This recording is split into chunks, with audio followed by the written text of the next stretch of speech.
உயிர்த்தெழுந்த இயேசு கிறிஸ்துவின் நாமத்தினாலே வாழ்த்துக்கள். பிரியமானவர்களே,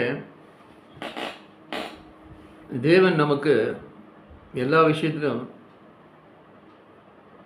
பரிபூரணத்தை, ஃபுல்னஸை தான் கொடுக்கணும். அவர் ஆசைப்படுறாரு. பரிசுத்த ஆவியை நமக்கு கொடுத்தாலும் நாம்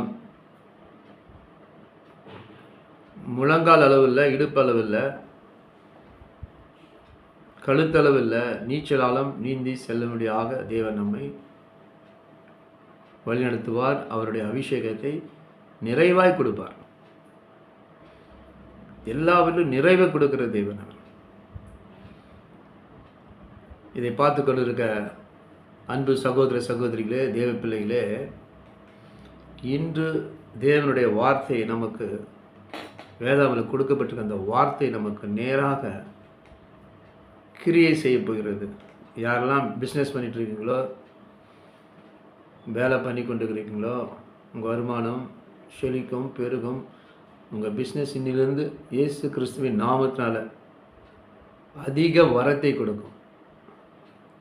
இட் மீன்ஸ் ஃப்ரூட்ஃபுல் இன்கம் வரும் உங்களுக்கு. அது ஃப்ரூட்ஃபுல்லாக இருக்கும்.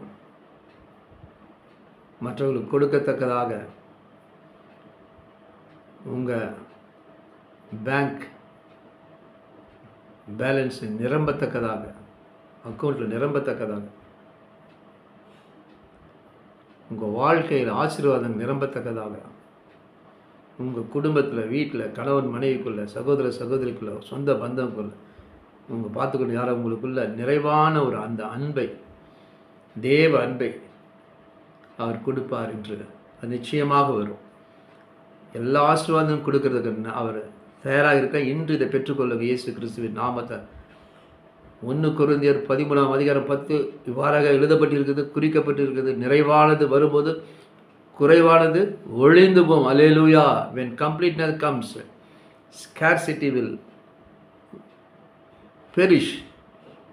அதாவது நிறைவானது வரும்போது குறைவானது ஒழிந்து போகும். இன்று உங்கள் குறைவு, என் குறைவு எல்லாம் விட்டு நம்ம விலகும். இயேசு கிறிஸ்து தேவ வல்லமை இறங்கி உங்கள் வாழ்க்கையில் எதெல்லாம் குறைவாக இருக்கும் அந்த குறைவை கர்த்தர் இன்னைக்கு நிறைவாக்கி, என்ன பலவீனங்கள், சுகவீனங்கள், என்ன வலிகள், என்ன கஷ்டத்தில் போயிட்டுங்களோ அந்த கஷ்டத்தில் இருக்கிறத நீக்கி ஒரு நிறைவான ஆசீர்வாதத்தை, நிம்மதியை பரலோகத்திலிருந்து பரமபிதா கர்த்தராக இயேசு கிறிஸ்து பரிசுத்த ஆவியின் மூலம் உங்களுக்கு கொடுக்கிறார்.